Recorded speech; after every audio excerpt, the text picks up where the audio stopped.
What is the difference between socialism and communism?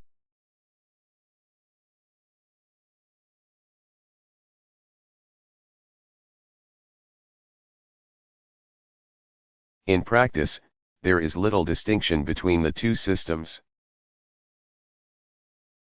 which both rely on the elimination of private property and the collective ownership of goods. But in theory, there are distinctions between the two. According to Marxism, socialism is a transition state between capitalism and communism. In socialism, the state, or government, still exists, and is in control of property and the programs for collectivization. Marxist theory holds that communism is the final stage of society after the state has dissolved. In a communist society, economic goods and property are distributed equally among the people.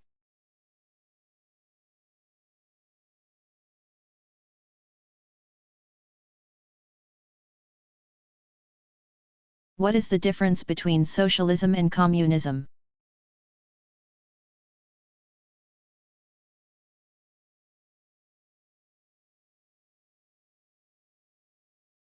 In practice, there is little distinction between the two systems,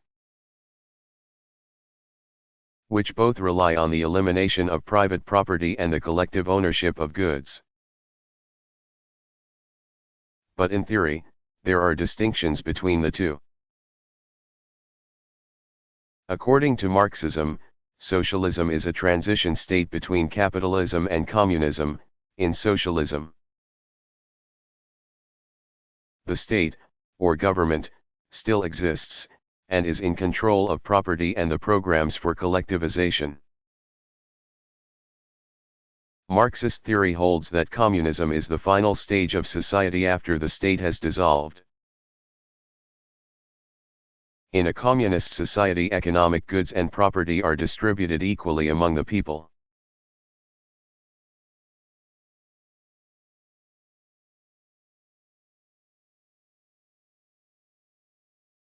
What happened in the blackout of 2003?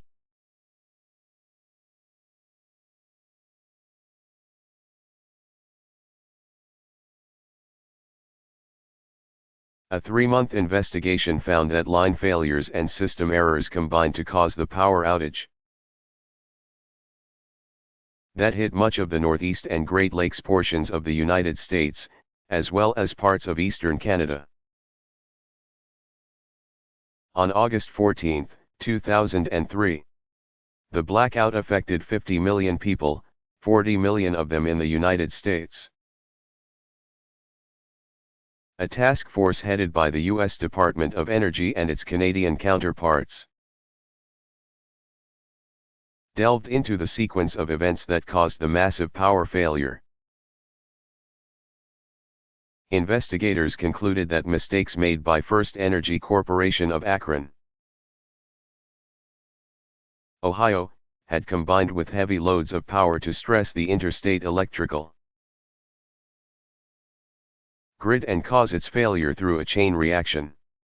Just after 4 p.m. EDT.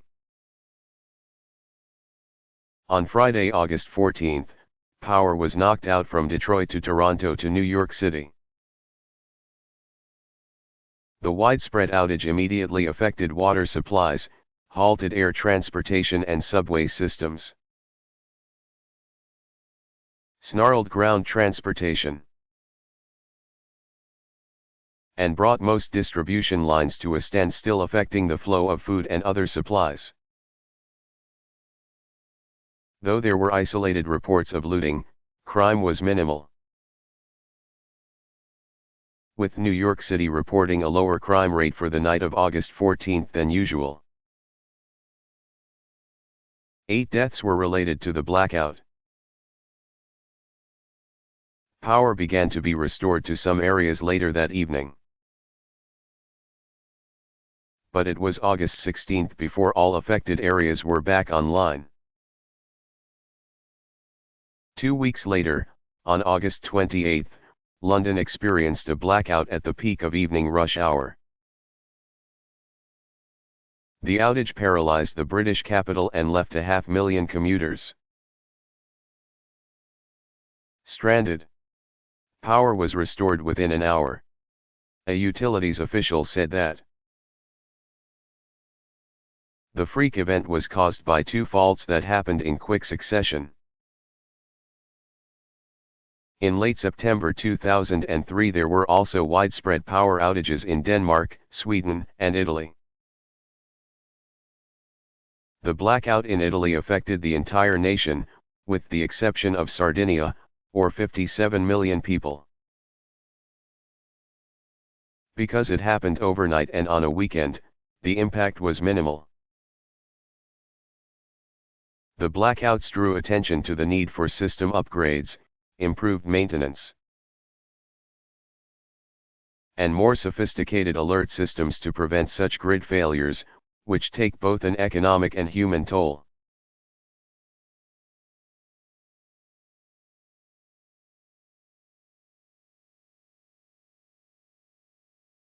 What happened at 3 Mile Island?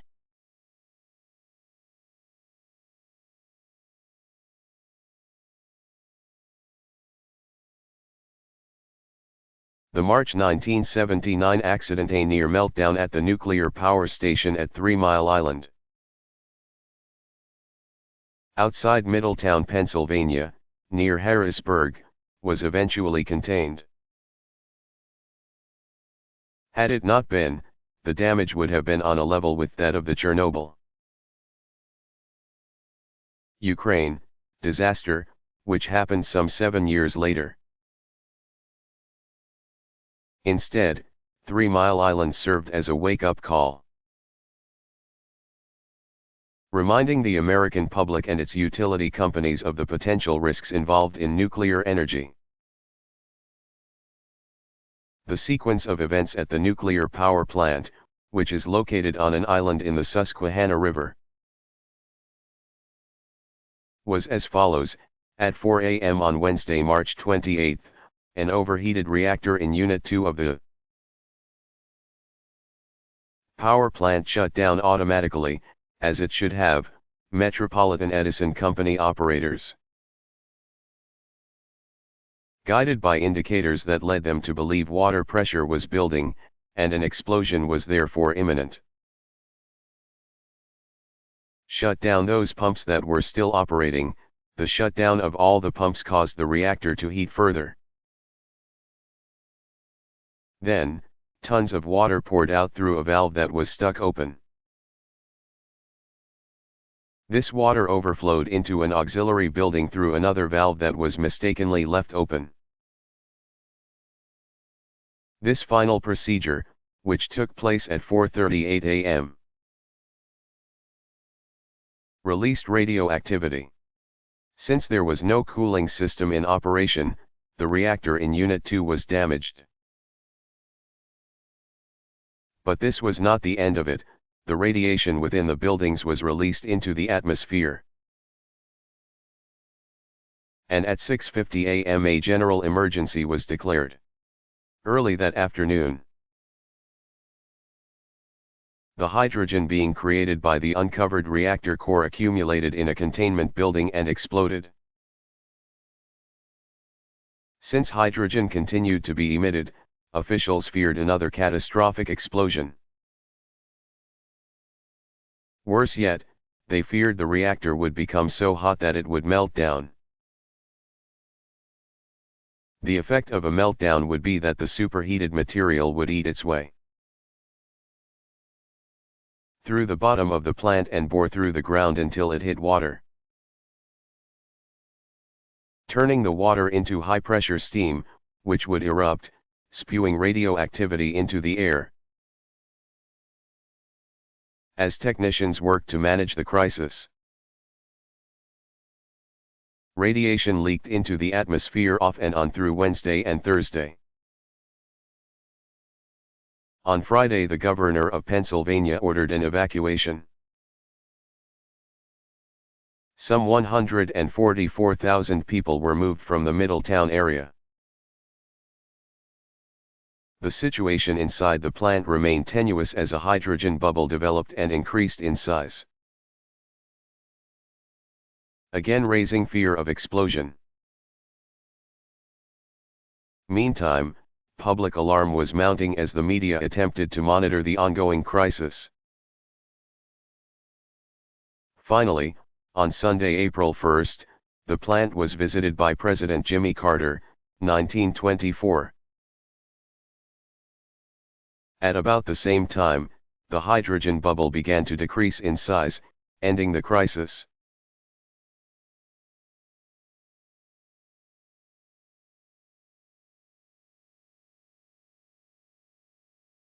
How long have people been getting sick?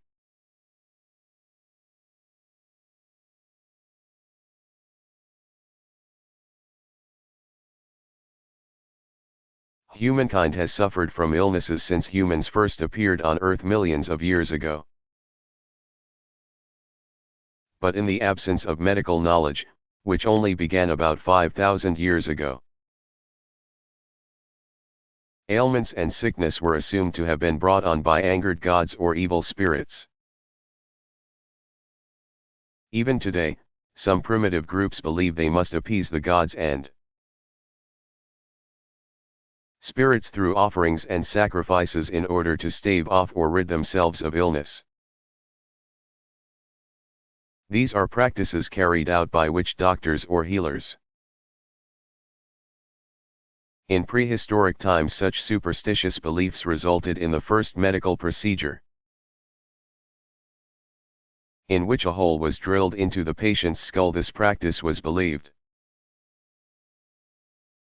to allow evil spirits to escape the body and thereby rid the body of sickness. Fossil findings showing this method of treatment date back about 10,000 years. One vestige of ancient treatments of illness that still has relevance today is the use of plants and plant substances for medicinal purposes.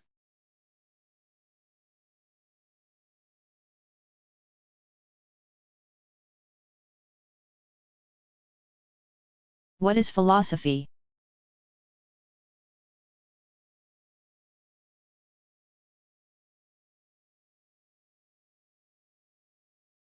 From the Greek philo, meaning love of, and sophia, meaning wisdom, philosophy is literally a love of wisdom. In practice, it is the pursuit of understanding the human condition, how, why, and what it means to exist or to be. Philosophers use methods such as observation and questioning to discern the truth. Philosophy is traditionally divided between Eastern thought and Western thought. Further, Western thought consists of 5 branches: metaphysics, concerned with the nature of the universe or of reality; logic, the laws of reasoning; epistemology, the nature of knowledge and the process by which knowledge is gained; ethics, the moral values or rules that influence human conduct; and aesthetics, the nature of beauty or the criteria for art.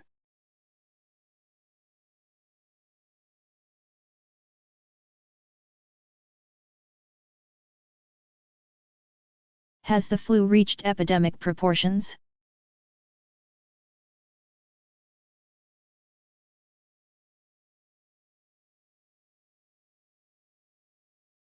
Yes, influenza, also called the grippe, a contagious virus,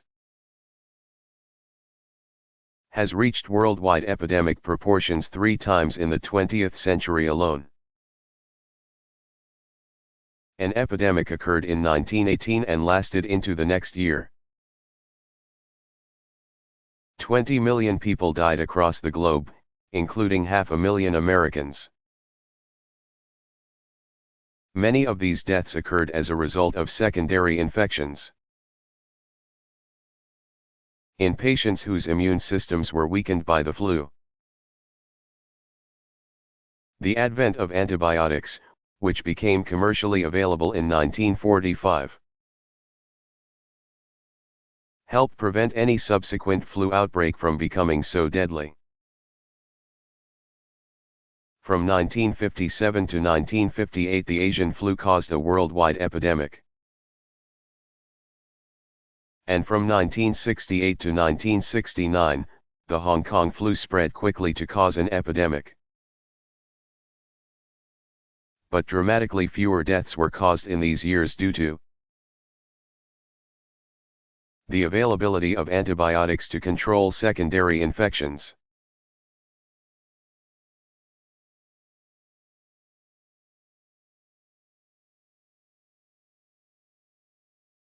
How old is philosophy?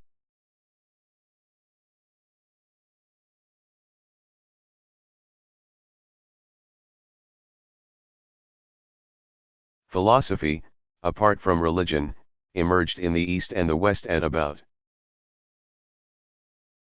the same time, roughly 600 years before Christ, before the Common Era. It was then that thinkers in Greece began questioning the nature of existence. And it was c. 500 BC when Confucianism was formulated in China. Philosophy has long been intertwined with religion, including Hinduism, which developed about 1500 BC. But as a pursuit of wisdom in and of itself, philosophy is roughly 2600 years old. Western philosophy is divided into three major periods: ancient, c. 600 BC AD 400. Medieval philosophy, often called scholasticism, which also included Eastern thinkers, 400s to 1600s, and modern philosophy, since the 1600s.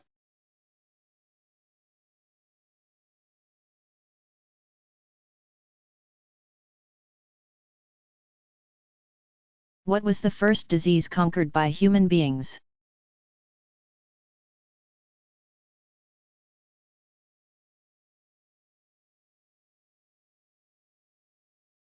Smallpox was the first disease eradicated by medicine, caused by a virus spread from person to person through the air.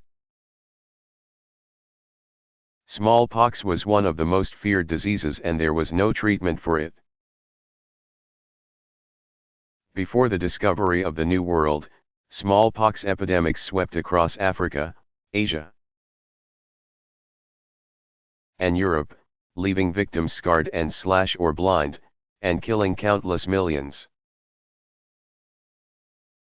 When explorers set out to find new trade routes and landed in North and South America, they brought the disease with them, infecting the indigenous peoples.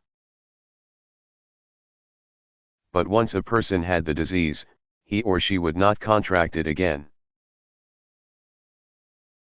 This and other observations led British physician Edward Jenner, 1749 to 1823, to develop a successful vaccine against the disease.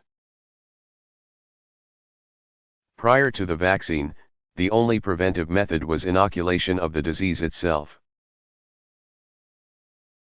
which sometimes led to further spread of the disease. For example, in 1777 American General George Washington, 1732 to 1799, obtained congressional approval to inoculate the entire Continental Army against smallpox, but the results were mixed. After its discovery in 1798, the use of Jenner's vaccine quickly spread.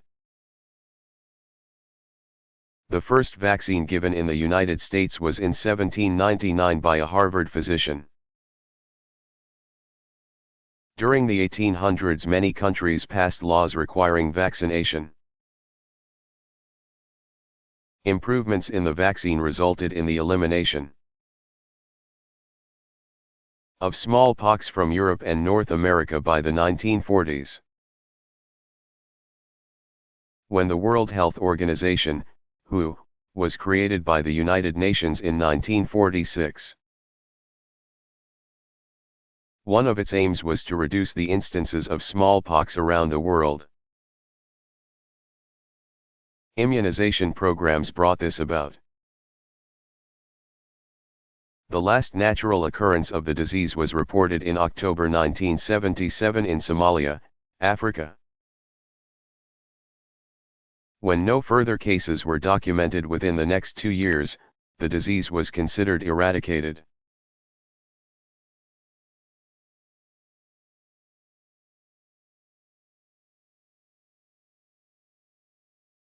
Why are Pavlov's dogs well known?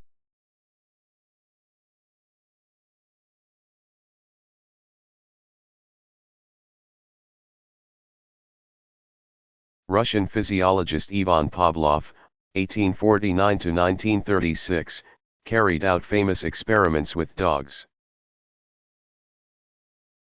which were intended to demonstrate conditioned reflex. Noticing that the laboratory dogs would sometimes salivate merely at the approach of the lab assistants who fed them, Pavlov, who was already a Nobel laureate for his research on digestion, set out to determine whether he could turn normally unconditioned reflexes or responses of the central nervous system into conditioned reflexes. He demonstrated that if a bell is rung every time a dog is fed, eventually the dog becomes conditioned to salivate at the sound of a bell, even if there is no food present. In this way, Pavlov substituted artificial stimulus, the ringing of the bell, for natural or environmental stimulus, food, to prompt a physiological reaction, salivation. Based on these experiments,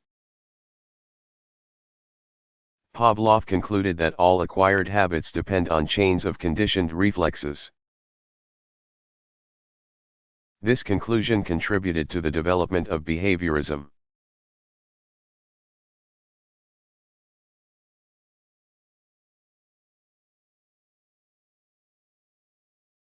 What did Freud believe?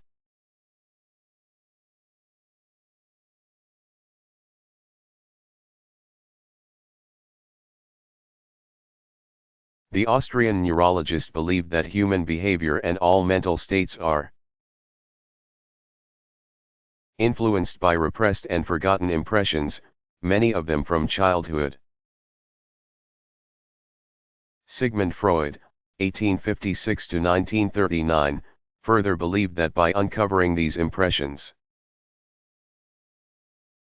collectively called a complex, he could effect a cure for his patient. Freud regarded infantile mental processes, including infantile sexuality, of particular importance to the unconscious, and therefore influential to human behavior. While he initially used hypnosis, a sleep-like state in which the patient is open to suggestion, as a method of revealing the unconscious, Freud later turned to a new form of treatment called free association. By this method, a patient talks about whatever is on his or her mind, jumping from one idea to the next. The memories and feelings that surface through free association are then analyzed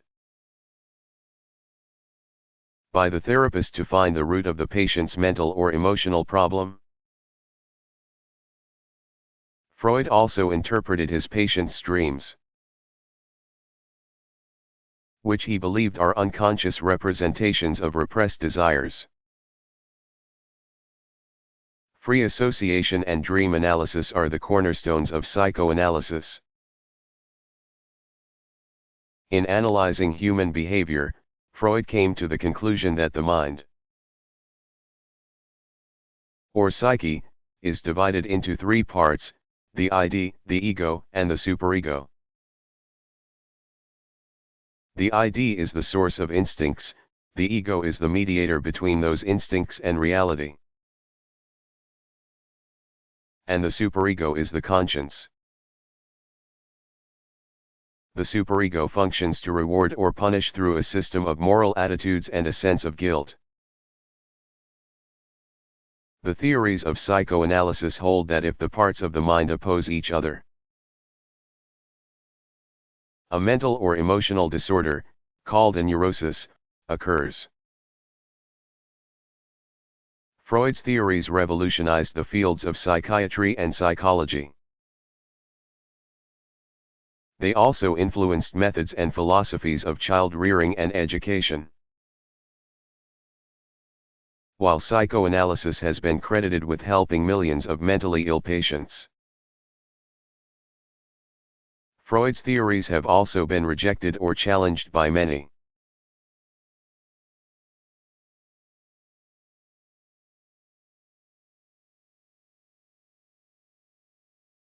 Why is Descartes considered the father of modern philosophy?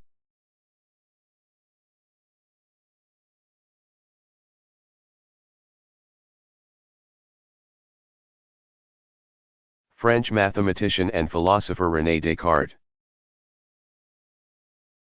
1596–1650, was living in Holland in 1637 when he published his first major work, Discourse on Method. In this treatise, he extends mathematical methods to science and philosophy, asserting that all knowledge is the product of clear reasoning based on self-evident premises. This idea, that there are certitudes, provided the foundation for modern philosophy, which dates from the 1600s to the present. Descartes may be best known for the familiar phrase "I think, therefore I am, cogito ergo sum," in Latin. This assertion is based on his theory that only one thing cannot be doubted, and that is doubt itself. The next logical conclusion is that the doubter, thinker, must, therefore, exist.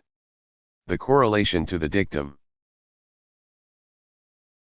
"I think, therefore I am," is dualism, the doctrine that reality consists of mind and matter. Since the thinker thinks and is, he or she is both mind, idealism, and body, matter, or material. Descartes concluded that mind and body are independent of each other, and he formulated theories about how they work together. Modern philosophers have often concerned themselves with the question of dualism. Descartes' other major works include Meditations on First Philosophy, 1641, which is his most famous, and Principles of Philosophy, 1644. His philosophy became known as Cartesianism, from Cartesius, the Latin form of his name.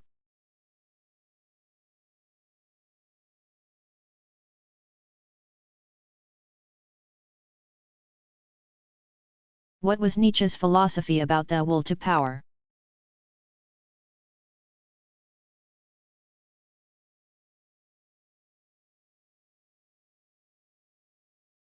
The German philosopher Friedrich Nietzsche, 1844–1900, developed many theories of human behavior, and the will to power was one of these. While other philosophers, including the ancient Greek Epicurus, argued that humans are motivated by a desire to experience pleasure, Nietzsche asserted that it was neither pleasure nor the avoidance of pain that inspires humankind, but rather the desire for strength and power. He argued that in order to gain power, humans would even be willing to embrace pain. However, it's critical to note that he did not view this will to power strictly as a will to dominate others. Nietzsche glorified a superman or overman, Übermensch, an individual who could assert power over himself, or herself. He viewed artists as one example of an overman, since that person successfully harnesses his or her instincts through creativity, and in so doing has actually achieved a higher form of power than would the person who only wishes to dominate others. A notable exception to Nietzsche's esteem for artists was the composer Richard Wagner. 1813 to 1883, whom the philosopher opposed. Since Wagner led an immoral lifestyle, unlike the Übermensch, Nietzsche maintained that the composer had not gained power over his own instincts. Nietzsche was a professor of classics at the University of Basel in Switzerland from 1868 to 1878. Retiring due to poor health, he turned to his writing, which included poetry. In 1889 he suffered a mental breakdown and died the next year. After his death, his sister, Elisabeth Forster Nietzsche, 1846 to 1935, altered her brother's works in editing, changing their meaning. In 1895 she married an anti-Semitic agitator, Bernhard Forster, 1843 to 1889, who, with his wife, attempted to establish a pure Aryan, a non-Jewish Caucasian, colony in Paraguay. The effort failed, and Forster took his own life. These events and, more importantly, the changes to the philosopher's own words resulted in the popular misconception that Nietzsche's philosophies had given rise to Nazism.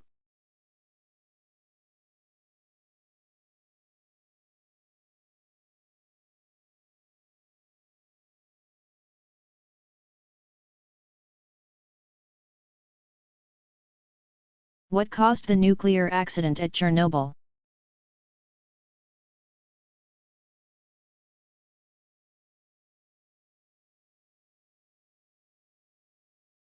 The April 1986 accident, the world's worst nuclear power plant disaster, was caused by explosions at the Soviet power plant, sending radioactive clouds across much of northern Europe. According to the World Nuclear Association, the accident was the result of a flawed reactor design that was operated with inadequately trained personnel and without proper regard for safety. The trouble began at 1:24 a.m. on Saturday, April 26, when Unit 4 of the Chernobyl nuclear power plant, about 70 miles outside of the Ukrainian capital of Kiev, was rocked by two enormous explosions. The roof was blown off the plant and radioactive gases and materials were sent more than a half-mile into the atmosphere. Though two workers were killed instantly, there was no official announcement about the hazardous blast. It was the Swedes who detected a dramatic increase in windborne radiation. And on April 28, 2 full days after the accident, news of the event was briefly reported by the Soviet news agency TASS. 2 weeks later, on May 14, First Secretary Mikhail Gorbachev, 1931, went on national television and explained what officials knew about the accident. More details were revealed over the following months. The explosions were caused by an unauthorized test carried out by plant operators who were trying to determine what would happen in the event of a power outage. There were 6 critical errors made by workers during the testing, which combined to spell disaster. Perhaps the most significant of these mistakes was turning off the emergency coolant system. Once the test was underway, further mistakes caused the core to heat to more than 9,000 degrees Fahrenheit, producing molten metal that reacted with wet cooling. Water was left to produce hydrogen gas and steam, resulting in a powerful explosion. What caused the second explosion is not clear, and experts disagree on what might have happened. Some theorize that it was a pure nuclear reaction.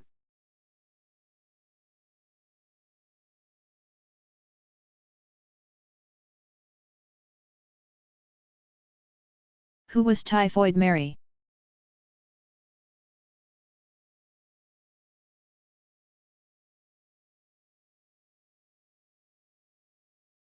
Typhoid Mary was the name given to Mary Mallon, c.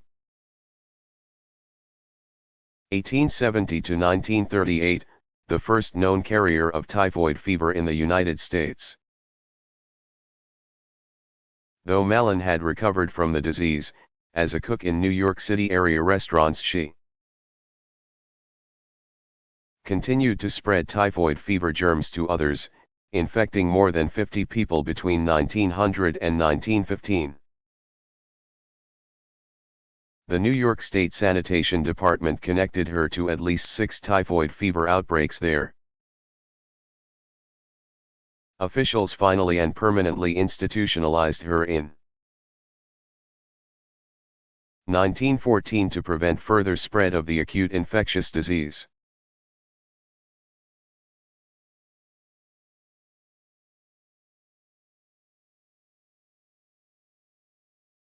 What is behaviorism?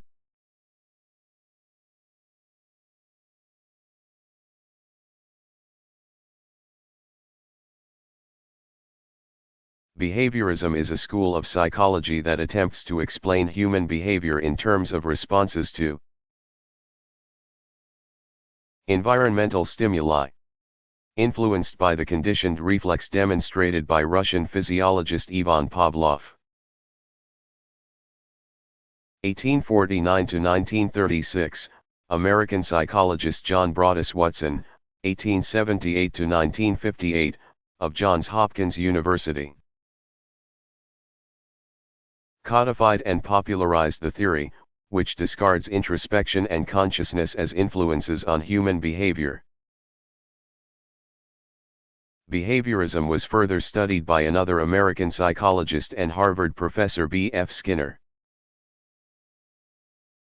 1904 to 1990, Skinner focused his work on patterns of responses to observable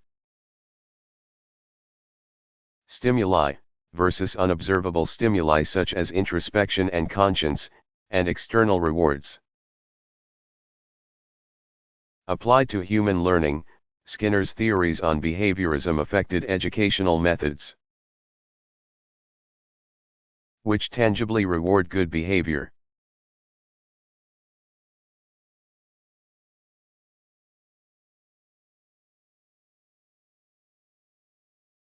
What was Love Canal?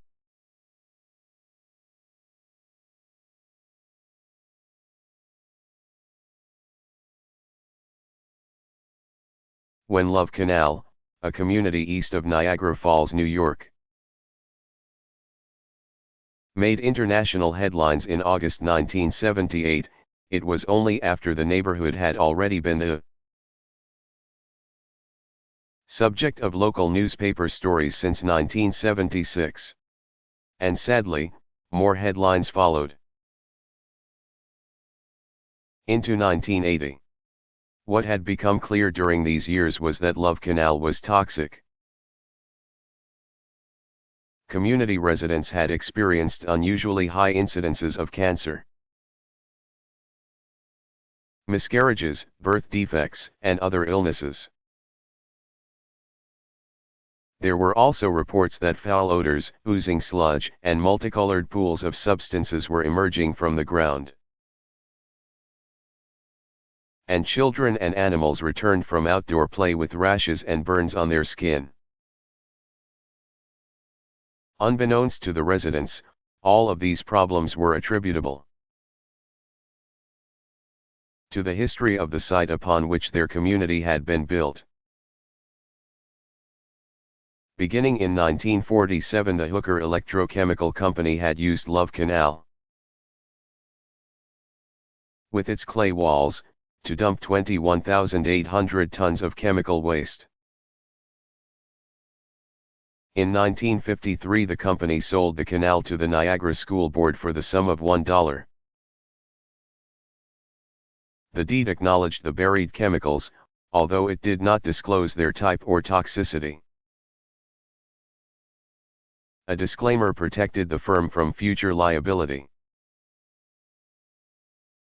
The canal pit was subsequently sealed with a clay cap designed to prevent rainwater from disturbing the chemicals. Grass was planted. Soon Love Canal had become a 15-acre field.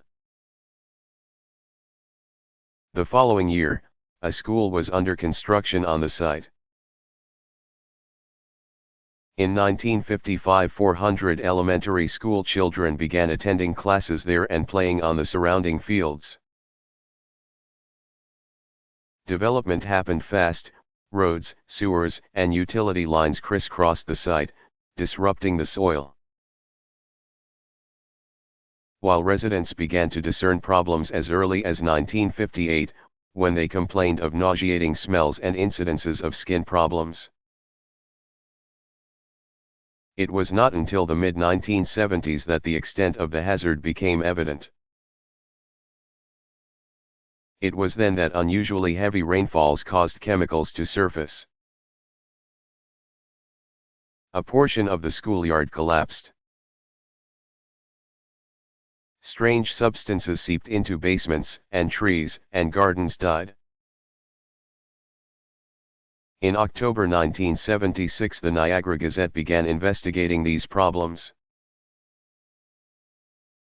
But an official investigation did not begin until the following April. By this time, the site was a disaster. Toxins were found in storm sewers and basements. Exposed chemical drums leaked substances, and air tests detected dangerously high chemical levels in homes. Further testing identified more than 200 different compounds at the site, including 12 carcinogens, cancer-causing agents, and 14 compounds that can affect the brain and central nervous system. The residents of Love Canal organized, forming citizen groups including the Love Canal Homeowners Association. These groups succeeded in getting media coverage and in pressuring public officials to act. Finally, on August 2, 1978, the New York State Health Commissioner declared Love Canal unsafe. 6 days later, President Jimmy Carter, 1924, approved emergency assistance, and New York Governor Hugh Carey announced that funds would be used to purchase homes nearest the canal. While more than 200 families that were perceived to be in danger were moved. In 1980, problems resurfaced when researchers found that blood tests of residents showed abnormally high chromosome damage. The state recommended that pregnant women and infants be removed from homes, even those that had been certified as safe. In May 1980, conflict ensued between 300 Love Canal homeowners and officials from the Environmental Protection Agency, EPA. On May 21, President Carter declared a second emergency at Love Canal. This time the actions were more comprehensive. Almost 800 families were evacuated, and their homes were either destroyed or declared unsafe until further cleanup could be done. 4 years later, a new clay cap was installed over the canal. It was also in 1984 that Occidental Petroleum, parent company of the firm that had dumped chemicals in Love Canal, reached a $20 million settlement with residents.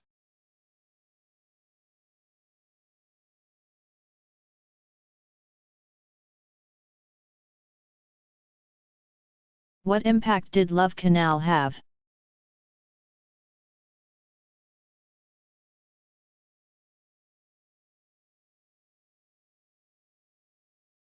The effect of the crisis was felt on many levels, by area residents whose lives were forever changed by the hazards, by residents nearby Love Canal who feared for their own safety, by Americans across the country who lived near other chemical waste sites, and by Americans for whom Love Canal had become synonymous with the problems posed by hazardous waste. At the government level, the tragic events at Love Canal helped to speed the passage of the Comprehensive Environmental Response, Compensation, and Liability Act of 1980, also known as the Superfund. The legislation set up a multi-billion-dollar fund to clean up the nation's worst toxic disasters. The Environmental Protection Agency, EPA, assigned cleanup priority to some 200 abandoned and potentially contaminated waste sites. Along with the chemical plant explosion at Bhopal, India, in 1984, Love Canal also contributed to a community right to know provision, which was part of the 1985 Superfund Amendments and Reauthorization Act. The new legislation gave all citizens the right to know what chemicals are produced, stored, or buried in their neighborhoods.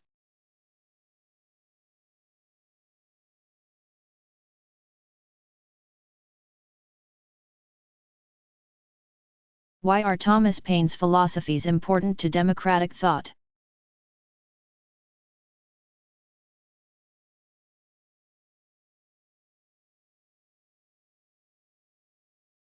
English political philosopher and author Thomas Paine, 1737–1809.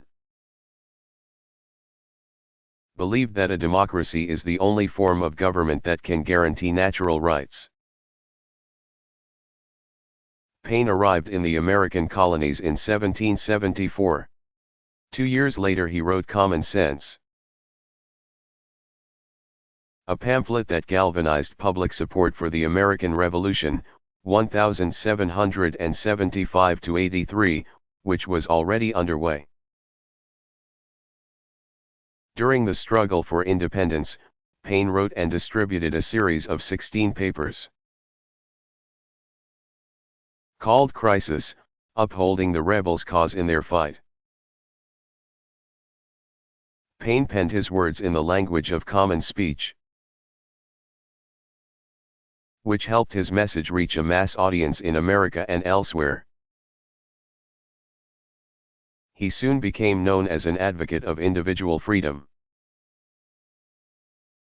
The fight for freedom was one that he waged in letters. In 1791 and 1792 Paine, now back in England,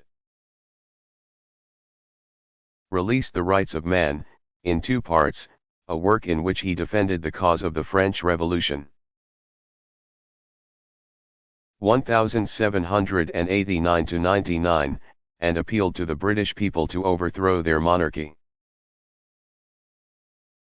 For this he was tried and convicted of treason in his homeland. Escaping to Paris, the philosopher became a member of the Revolutionary National Convention. But during the Reign of Terror, 1793–94, of revolutionary leader Maximilien Robespierre, 1758–1794, Paine was imprisoned for being English. An American minister interceded on Paine's behalf, insisting that Payne was actually an American. Payne was released on this technicality. He remained in Paris until 1802, and then returned to the United States. Though he played an important role in the American Revolution by boosting the morale of the colonists, he nevertheless lived his final years as an outcast and in poverty.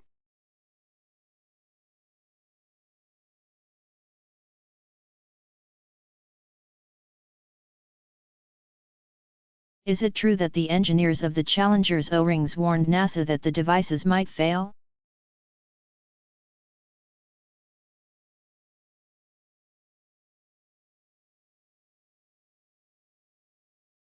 Yes, but sadly the advice of the engineers went unheeded.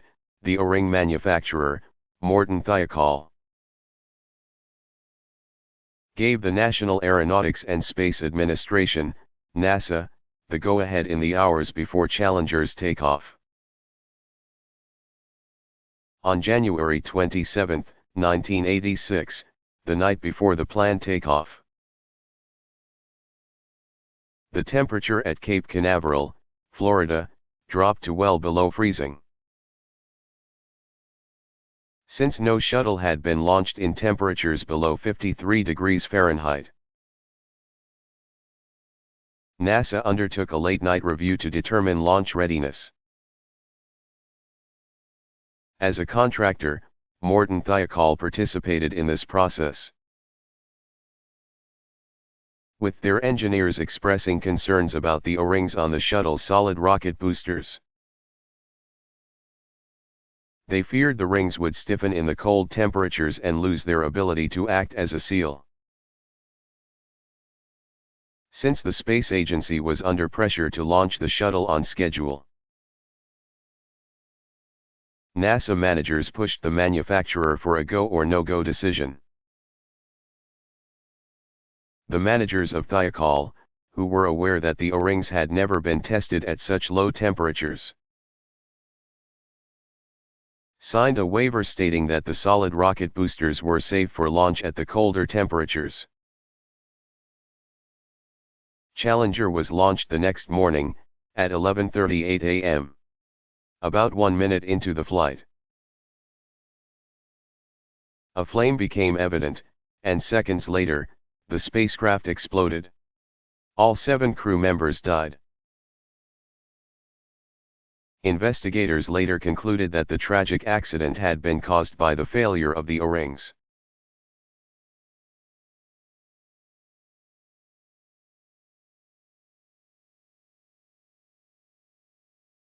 What is the plague?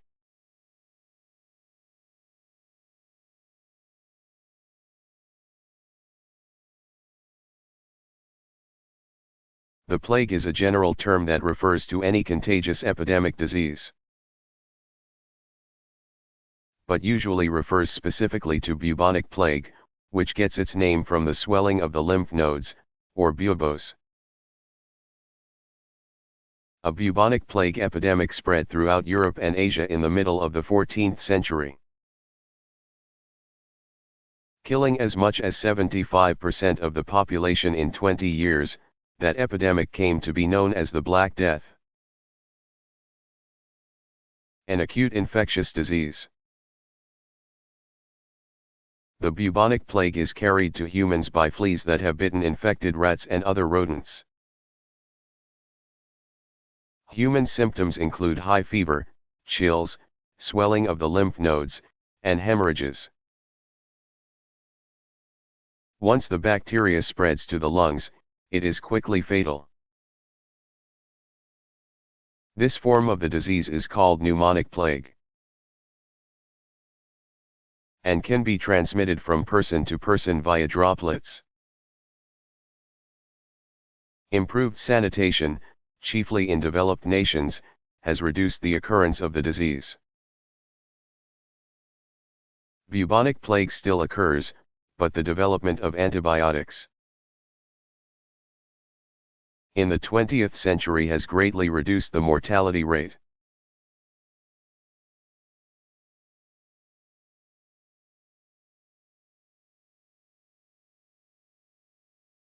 What happened to Challenger?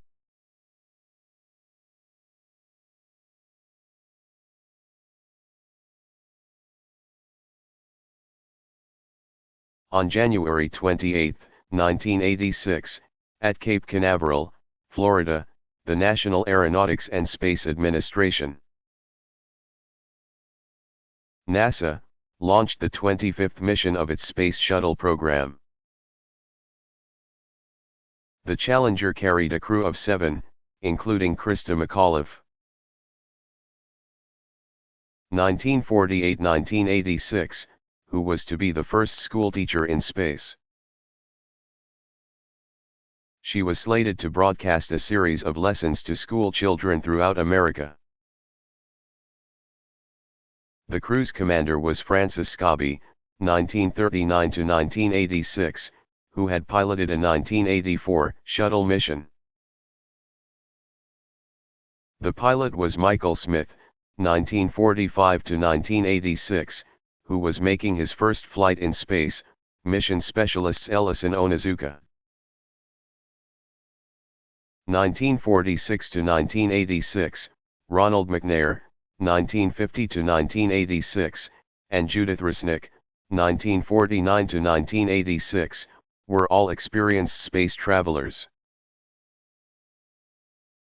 And payload specialist Gregory Jarvis, 1944–1986, was making his first space flight.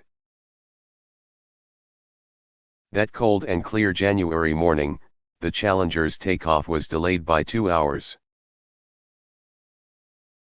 Freezing temperatures overnight had produced ice on the shuttle and launch pad, which prompted NASA to conduct inspections to assess the condition of the craft. At 11:38 a.m., Challenger was launched into space. Just 73 seconds later and at an altitude of 48,000 feet, the craft still in view of the spectators on the ground, Challenger burst into flames. While NASA controllers were aware of what had happened, they had, among other things, heard Smith utter, "Uh-oh," just 1 second prior to the explosion. It took a moment for the spectators to understand. But as the fireball grew bigger and debris scattered, the spectators, including family and friends of the crew, fell silent. The crew, inside a module that detached from the shuttle during the blow-up, evidently survived the explosion but died upon impact after a 9-mile free fall into the Atlantic Ocean. 6 weeks after the disaster, the crew module was recovered from the ocean floor. All 7 astronauts were buried with full honors. Investigations into the crash revealed that the O-rings, seals, on the shuttle's solid rocket boosters had failed to work, due to the low temperatures. The O-rings had stiffened and thereby lost their ability to act as a seal. A government commission recommended a complete redesign of the solid rocket booster joints. A review of the astronaut escape systems, to work toward achieving greater safety margins. Regulation of the rate of shuttle flights to maximize safety. And a sweeping reform of the shuttle program's management structure. The space agency retrenched. It was almost 3 years later, on September 29, 1988, before another American shuttle flew in space.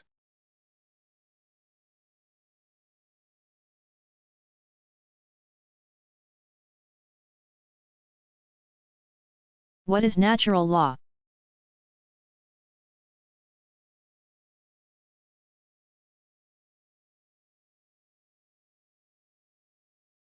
Natural law is the theory that some laws are fundamental to human nature, and as such they can only be known through human reason without reference to man-made law. Roman orator and philosopher Cicero, 106–43 BC, insisted that natural law is universal, meaning it is binding to governments and people everywhere.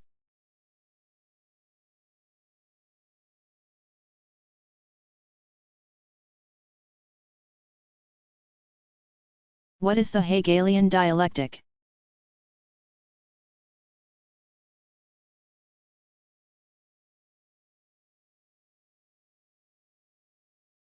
It is the system of reasoning put forth by German philosopher George Hegel, 1770–1831, who theorized that at the center of the universe there is an absolute spirit that guides all reality. According to Hegel, all historical developments follow three basic laws: each event follows a necessary course. In other words, it could not have happened in any other way. Each historical event represents not only change but progress, and one historical event, or phase, tends to be replaced by its opposite, which is later replaced by a resolution of the two extremes. This third law of Hegel's dialectic is the pendulum theory discussed by scholars and students of history.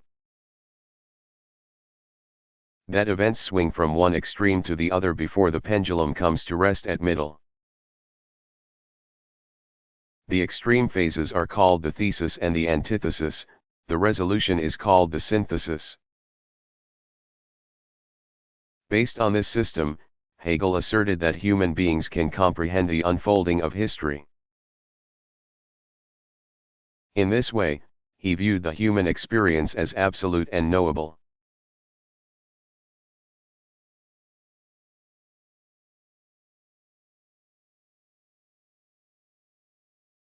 What is the doctrine of idols?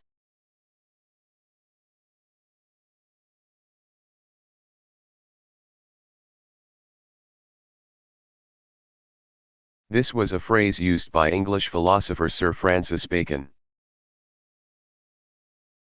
1561–1626, in his written attack on the widespread acceptance of the thinking of ancient philosophers such as Aristotle, 384–322 b. c. and Plato, c. 428–347 BC, and the founder of modern astronomy, Copernicus, 1473–1543. In his 1620 work, Novum Organum, Bacon vehemently argues that human progress is held back by adherence to certain concepts, which it does not question. By hanging on to these concepts, or idols, humankind may proceed in error in its thinking. The double edge is that in holding to notions accepted as true, we run the danger of dismissing any new notion, a tendency Bacon characterized as arrogance. A quality that goes hand in hand with arrogance is skepticism. In adhering to that which we know, we are likely to dismiss any new ideas. To combat these obstacles, Bacon advocated a method of persistent inquiry. He believed that humans can understand nature only by carefully observing it with the help of instruments. He went on to describe scientific experimentation as an organized endeavor that should involve many scientists and which requires the support of leaders. Thus, Bacon is credited with no less than formulating modern scientific thought.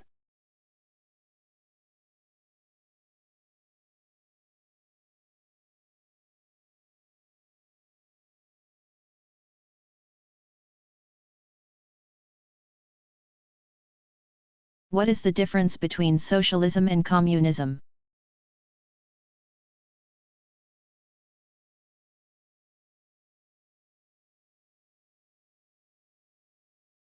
In practice, there is little distinction between the two systems, which both rely on the elimination of private property and the collective ownership of goods. But in theory, there are distinctions between the two. According to Marxism, socialism is a transition state between capitalism and communism. In socialism, the state, or government, still exists, and is in control of property and the programs for collectivization. Marxist theory holds that communism is the final stage of society after the state has dissolved. In a communist society, economic goods and property are distributed equally among the people.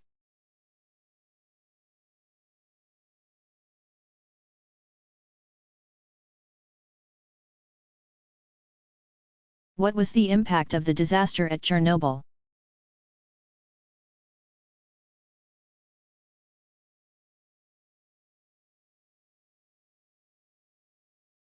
As the worst nuclear power plant disaster to date, the Chernobyl accident in 1986 had far-reaching effects. Total fallout from the accident eventually reached a level 10 times that of the atomic bomb dropped on Hiroshima. Japan, on August 6, 1945, at the end of World War II, 1939–45. Some 30 firefighters and plant workers died just after the accident. Plants and animals in the immediate area and downwind of the plant were heavily contaminated with radioactive fallout. More than 10 years after the accident, food crops still could not be planted in the region. The immediate after-effects were felt in Europe as well. Some Italian vegetables were found to be contaminated. Reindeer meat in Lapland, a region above the Arctic Circle and extending over northern Norway. Sweden, Finland, and Russia, was declared unfit for human consumption, also due to radioactive contamination. And for a time, fresh meat from Eastern Europe was banned by the EC, European Community. After the accident, some experts predicted disastrous long-term effects, estimating that between 6,500 and 45,000 people could die as a result of cancer caused by exposure to radiation. But a report issued by the World Health Organization, WHO, in 2000 concluded that there is no evidence of a major public health impact attributable to radiation exposure 14 years after the accident. There is no scientific evidence of increases in overall cancer incidence or mortality or in non-malignant disorders that could be related to radiation exposure. Since the type of nuclear power plant, called RMBK, in use in the former Soviet Union is no longer in operation elsewhere in the world, non-Soviet scientists had few lessons to learn from the event. One American nuclear expert remarked that most of the lessons from Chernobyl have been learned already and applied in the United States. However, opinion remained divided over the relative safety of nuclear power in general.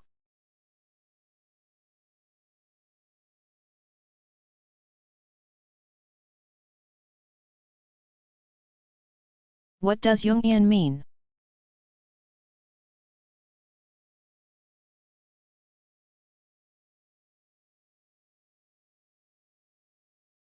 Jungian refers to the analytical psychology founded by Swiss psychiatrist Carl Gustav Jung, 1875–1961. Early in his career Jung conducted experiments in mental association and through this work came into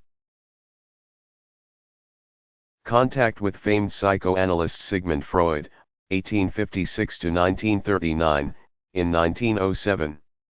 While initially in harmony with each other. Jung later broke with Freud's theories, establishing his own doctrines of human behavior. Like Freud, Jung believed that the unconscious, that part of the mind of which a person is unaware, affects human behavior. But unlike his Austrian colleague, Jung denied that neuroses have any sexual basis. Instead, Jung believed that many factors influence human behavior, including the personalities of one's parents. He also believed in something he described as the collective unconscious. In his revolutionary work Psychology of the Unconscious, published in 1912, Jung asserted that there are two dimensions of the unconscious, the personal and the collective. The collective unconscious, according to Jung, is made up of those acts and mental patterns that are shared by members of a culture or are perhaps universally shared by all humankind. He theorized that the collective unconscious manifests itself in archetypes, images, patterns, and symbols that appear in dreams and fantasies as well as in mythology, religion, and literature. Jung believed that the collective unconsciousness can serve as a guide to humanity and therefore, he taught that therapy should make people aware of it. Jung's theories of archetypes, or universal symbols, have influenced such diverse fields as anthropology, art, filmmaking, and history. Jung later developed a system for classifying personalities into introverted and extroverted types, and distinguishing among mental functions, classifying them as thinking, feeling, sensing, or intuitive. Jung taught that therapists should help their patients balance introversion, relying only on oneself for personal fulfillment, with extroversion, relying on others for personal fulfillment. Jung's system of classifications, or typology, has been used to develop theories of personality types and their influences on human behavior.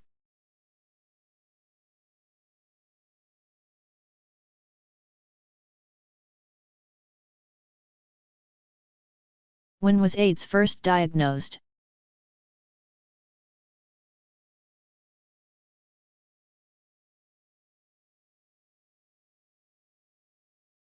The first AIDS, acquired immunodeficiency syndrome, cases were identified in 1981 by physicians in Los Angeles and New York City. Since that time, researchers traced possible cases of the disease back to 1969. The human immunodeficiency virus, HIV, which severely damages the body's ability to fight disease, is transmitted through sexual contact, shared drug needles, and infected blood transfusions. While the disease was believed to have been transmitted somehow to humans from monkeys. Since research shows HIV to be similar to simian immunodeficiency viruses, HIV has never been isolated in any wild animal. While the source of the deadly disease has not been definitively determined, scientists believe that infection began in Africa during the 1960s and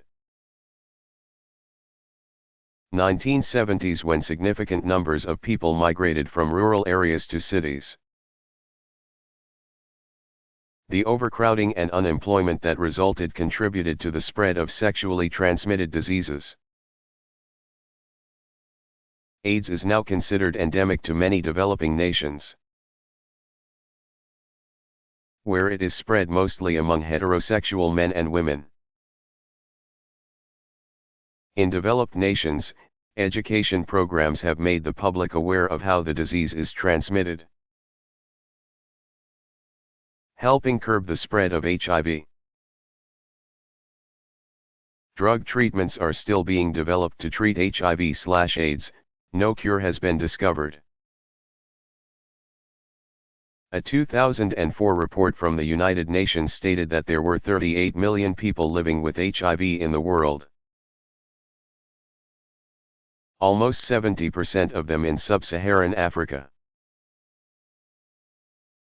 The same report states that more than 20 million people had died since the first cases were identified in 1981.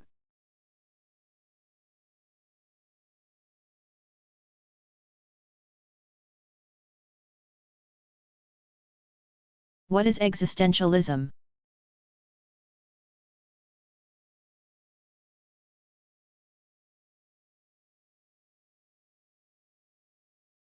Existentialism is not a single school of thought but rather a label applied to several systems that are influenced by the theories of Danish philosopher Søren Kierkegaard, 1813–1855. Existentialist thinkers consider one problem: human existence in an unfathomable universe.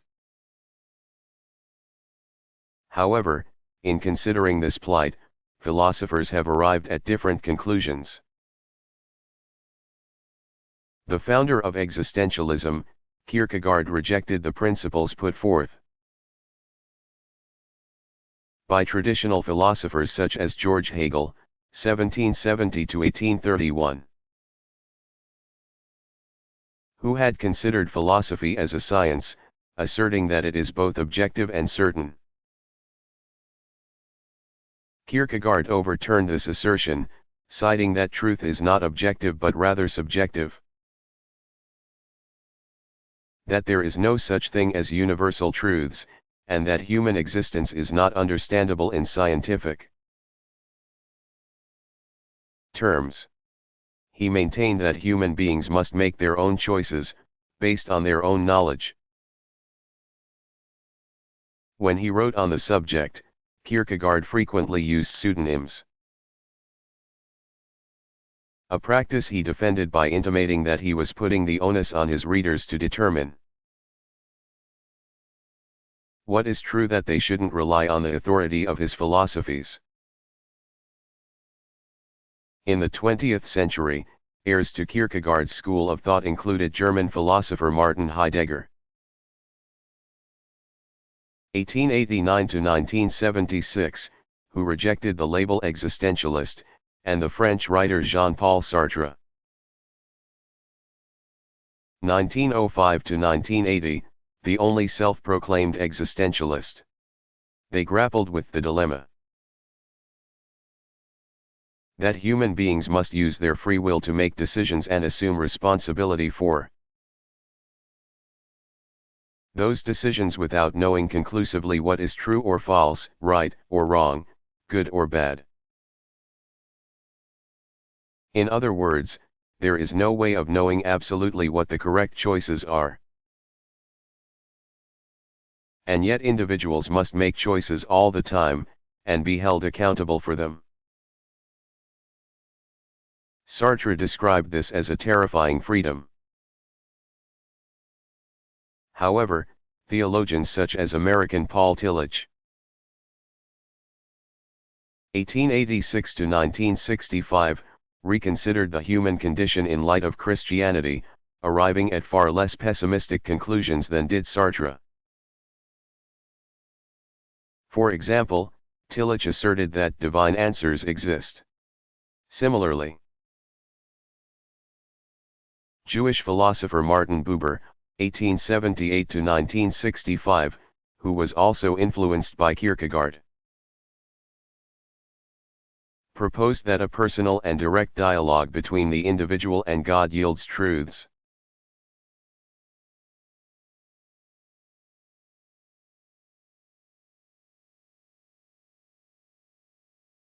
What was the worst industrial accident?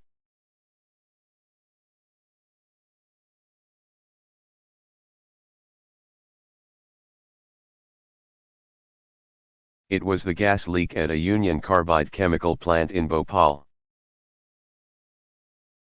India, on December 3, 1984. At about 12:30 a.m., methyl isocyanate, MIC, a deadly gas, began escaping from the pesticide plant. And it spread southward, eventually covering approximately 15 square miles.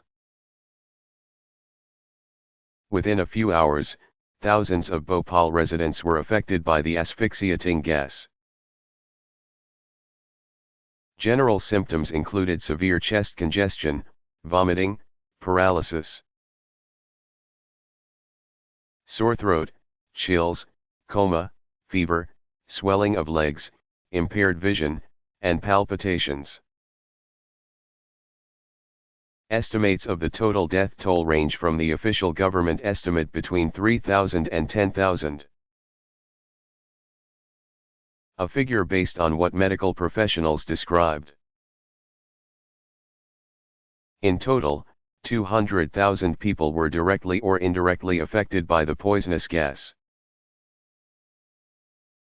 Within hours of the accident, Bhopal police moved into action, closing the plant and arresting its manager and 4 of his assistants. The 5 men were charged with culpable homicide through negligence. Union Carbide dispatched a team of technical experts from its Danbury, Connecticut headquarters, but upon arrival at the plant, they were turned away by local authorities. Meanwhile, the Indian Central Bureau of Investigation seized the plant's records and logbooks and ordered an inquiry into the accident. Union Carbide's Chief Executive Officer Warren M. Anderson flew to Bhopal, but he was promptly arrested, along with 2 officials of the company's Indian subsidiary. The corporate executives were charged with 7 offenses including criminal conspiracy, culpable homicide not amounting to murder, making the atmosphere noxious to health, and causing death by negligence. Anderson was later released on bond. Upon learning of the horrific accident, U.S. President Ronald Reagan, 1911 to 2004, sent a message conveying the grief shared by him and the American people. Multinational corporations, including Union Carbide, were vilified in the press. The Soviet news agency accused such companies of marketing low-quality products and outdated technology to developing countries. Prime Minister Rajiv Gandhi, 1944 to 1991, of India visited the disaster site and announced immediate creation of a $4 million relief fund for victims. He also vowed that he would prevent multinational corporations from setting up dangerous factories in India. The implications of the industrial accident were many. It prompted public scrutiny of safety systems at chemical plants around the globe. Given the number of plants where poisonous chemicals are produced and stored, some observers believe chemical accidents could happen as often as once in every 10 years. Union Carbide, of course, suffered financially.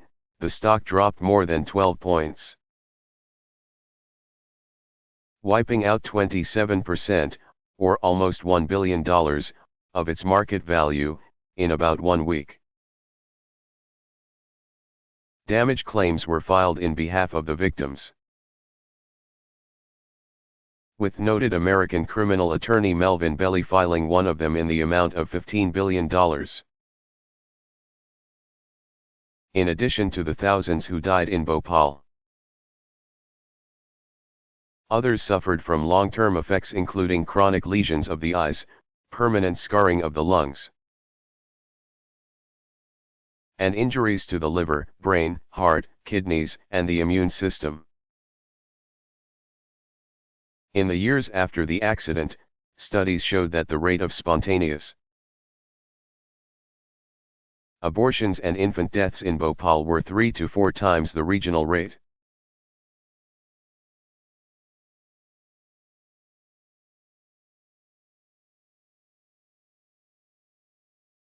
What was the impact of the accident at 3 Mile Island?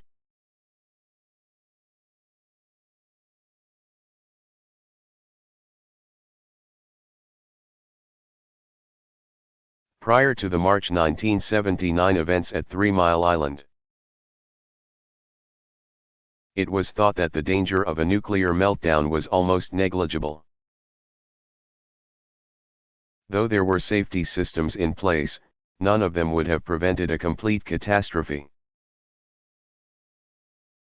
Since the accident, the American Nuclear Regulatory Commission, NRC,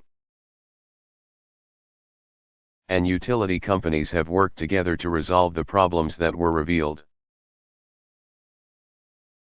Among the efforts and requirements put into place were, more stringent licensing procedures for operators, better training of plant operators in the event of an emergency, wider sharing of information on emergency management systems, effort to locate new plants outside of densely populated areas, more rigid quality assurance standards at all plants, strict implementation of the standards, which are subject to review by the NRC, and emergency evacuation plans that must be approved by the Federal Emergency Management Agency, FEMA. Even with these improvements to safety programs, the accident at Chernobyl in 1986 again produced worldwide concern over the hazards of nuclear power.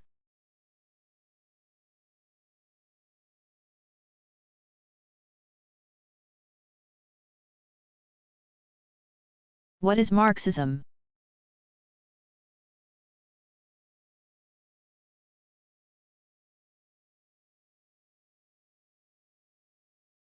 Marxism is an economic and political theory named for its originator, Karl Marx, 1818 to 1883. Marx was a German social philosopher and revolutionary who in 1844 in Paris met another German philosopher, Friedrich Engels, 1820–1895, beginning a long collaboration.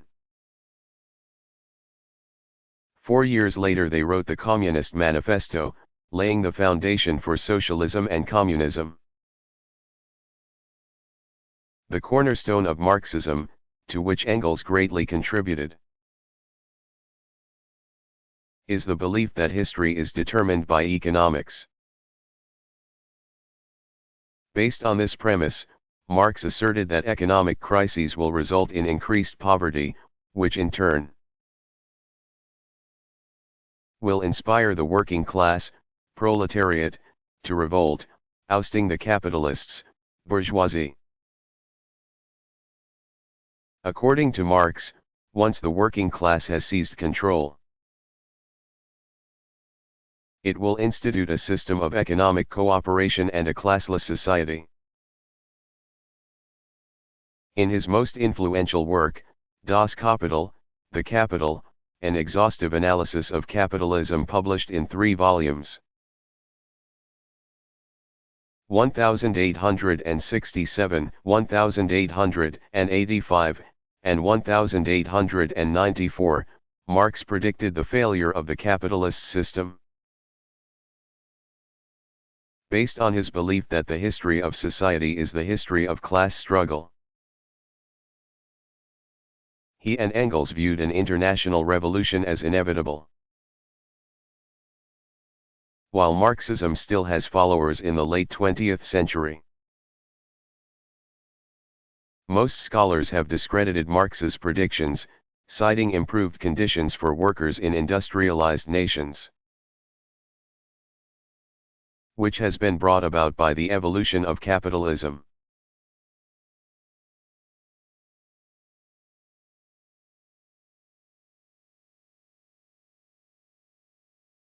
What happened in the Columbia Space Shuttle disaster?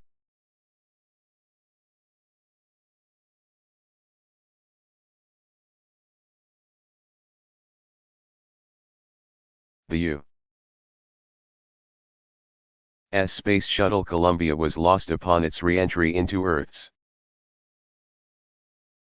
atmosphere on the morning of February 1, 2003. All 7 crew members died. The Columbia was in the skies over Texas about 15 minutes before its scheduled landing at Florida's Kennedy Space Center when, shortly before 9 a.m. EST, ground controllers lost data from temperature controllers on the spacecraft. Over the next several minutes, National Aeronautics and Space Administration (NASA) ground control lost all flight data. At about the same time, witnesses in Texas reported the sound of rolling thunder and debris falling from the sky. Heat detecting weather radar showed a bright red streak moving across the Texas sky. The shuttle was 40 miles above Earth and traveling at 18 times the speed of sound when it disintegrated, leaving a trail of debris from eastern Texas to western Louisiana. The investigation later revealed that damage to the spacecraft had gone unseen during the mission, causing the Columbia to break apart upon re-entry. The shuttle was commanded by Rick Husband and piloted by William McCool. The mission specialists were Michael Anderson, Kalpana Chawla, David Brown, and Laurel Clark. The payload specialist was Israeli astronaut Ilan Ramon. In President George W. Bush's remarks to the nation that day, he said, "These men and women assumed great risk in the service to all humanity."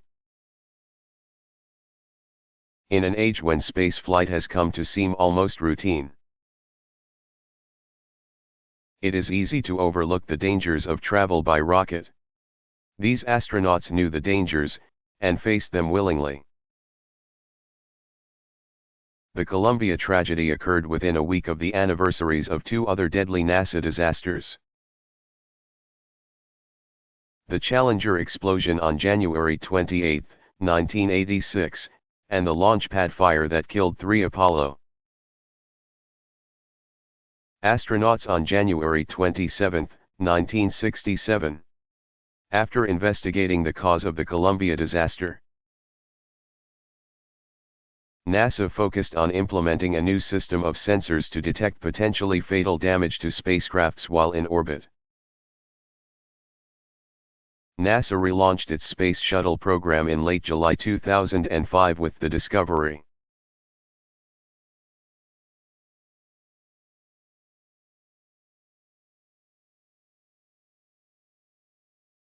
Why are Kant's philosophies still relevant?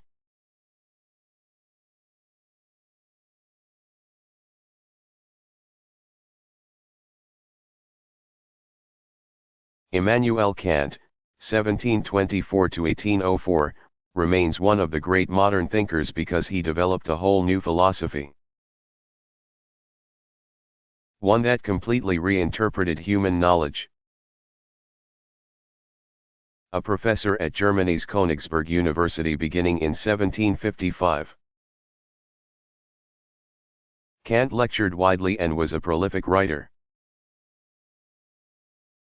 His most important work came somewhat late in life after 1775.